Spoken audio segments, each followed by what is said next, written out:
ಧರ್ಮಸ್ಥಳ ಪ್ರಕರಣದ ತನಿಖೆ ಮತ್ತಷ್ಟು ಚುರುಕು ಪಡ್ಕೊಳ್ತಾ ಇದೆ. ಗೃಹ ಸಚಿವ ಪರಮೇಶ್ವರ್ ಅವರನ್ನು ಭೇಟಿಯಾಗಿದ್ದಾರೆ ಎಸ್ಐಟಿ ಮುಖ್ಯಸ್ಥ ಪ್ರಣಬ್ ಮೊಹಾಂತಿ. ಬೆಂಗಳೂರಿನಲ್ಲಿ ಭೇಟಿಯಾಗಿ ಇಬ್ಬರು ಮಾತುಕತೆ ನಡೆಸಿದ್ದಾರೆ. ವಿಧಾನಸೌಧದ ಗೃಹ ಸಚಿವರ ಕಚೇರಿಯಲ್ಲಿ ಈ ಭೇಟಿಯಾಗಿರೋದು. ಎಸ್ಐಟಿ ತನಿಖಾ ಪ್ರಗತಿಯ ಬಗ್ಗೆ ಗೃಹ ಸಚಿವರ ಜೊತೆ ಎಸ್ಐಟಿ ಮುಖ್ಯಸ್ಥರ ಚರ್ಚೆ. ಇವತ್ತು ಬಿಎನ್ಎಸ್ಎಸ್ 183 ಅಡಿಯಲ್ಲಿ ಚಿನ್ನಯ್ಯನ ಹೇಳಿಕೆ ದಾಖಲಾಗ್ತಾ ಇದೆ. ದಾಖಲೆ ಅಂದರೆ ಸಂಪೂರ್ಣವಾದಂಥ ಹೇಳಿಕೆ ಇವತ್ತು ಮುಕ್ತಾಯ ಆಗುವಂಥದ್ದು. ಇನ್ನು ಮುಂದಿನ ತನಿಖೆ ಬಗ್ಗೆ ಗೃಹ ಸಚಿವರ ಜೊತೆಗೆ ಚರ್ಚೆ. ಏನು ಹೇಳಿಕೆಯನ್ನು ಕೊಡ್ತಾರೆ ಚಿನ್ನಯ್ಯ, ಅದನ್ನು ಆಧರಿಸಿ ಮುಂದಿನ ಹೆಜ್ಜೆ ಇಡಲಾಗುತ್ತೆ. ಯಾಕಂದರೆ ಈವರೆಗೂ ಕೂಡ ಚಿನ್ನಯ್ಯ ಕೊಟ್ಟಂಥ ಹೇಳಿಕೆಯನ್ನು ಆಧರಿಸಿ ತನಿಖೆ ನಡೀತು. ಜೊತೆಗೆ ಆತನನ್ನು ವಿಚಾರಣೆಗೊಳಪಡಿಸಿದಾಗ ಆತನಿಂದ ಹೇಳಿಕೆಯನ್ನು ಎಸ್ಐಟಿ ದಾಖಲಿಸಿಕೊಂಡಿತ್ತು. ಆದರೆ ಈ ಬಿಎನ್ಎಸ್ಎಸ್ 183 ಅಡಿಯಲ್ಲಿ ನ್ಯಾಯಾಧೀಶರ ಮುಂದೆ ದಾಖಲಾಗುವಂತಹ ಹೇಳಿಕೆ ಇದೆಯಲ್ಲ, ಅದು ಅಧಿಕೃತವಾಗುತ್ತೆ.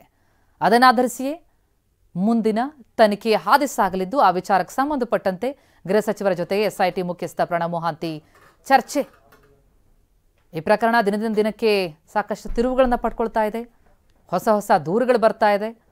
ಇದೆಲ್ಲದರ ಬೆನ್ನಲ್ಲೇ ಮಾಸ್ಕ್ ಮ್ಯಾನ್, ದೂರುದಾರ, ಈಗ ಆರೋಪಿ ಚಿನ್ನಯ್ಯ ಏನು ಹೇಳಿಕೆಯನ್ನು ಬಿಎನ್ಎಸ್ಎಸ್ 183 ಅಡಿಯಲ್ಲಿ ನ್ಯಾಯಾಧೀಶರ ಎದುರು ಕೊಡ್ತಾರೆ, ಅದು ಬಹಳ ಪ್ರಮುಖ ಆಗತ್ತೆ.